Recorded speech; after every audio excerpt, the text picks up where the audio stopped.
lên chạy không? Hay là lắc bên kia mà.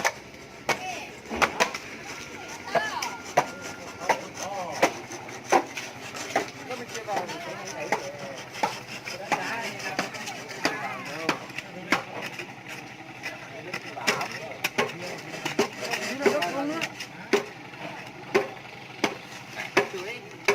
quay đó thì trồng mông rồi tôi quay này.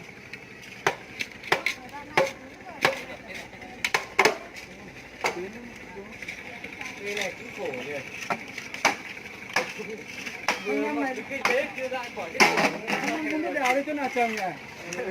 Con năm nếu mà bản mình có xây thêm một non nữa thì chắc phải đào hai cây xuống. Tối nay mình phải đi mua tivi, nhà không có tivi. Mua không nó có điện thoại xịn mà. Cái này lên ấy mà phải ấy rồi.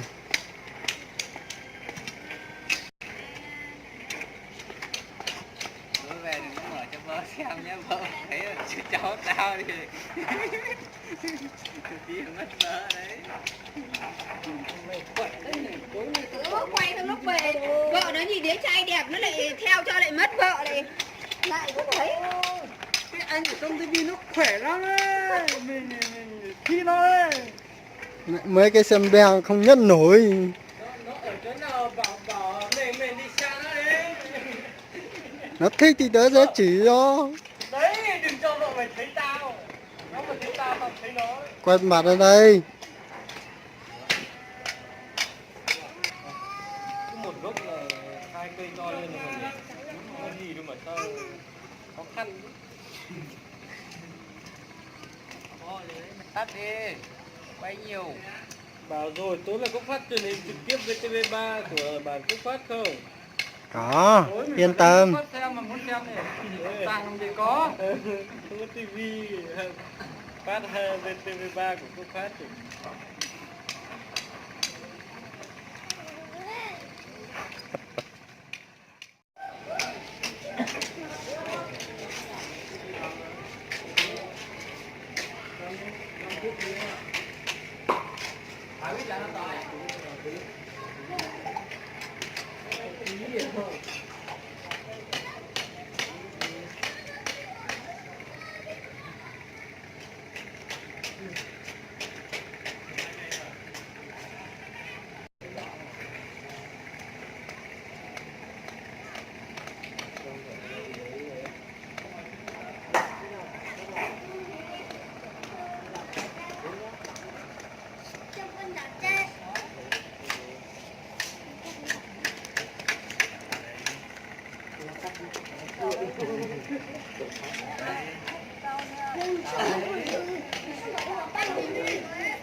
Đi bố ơi, Thanh sang đi cho nó nhanh đi.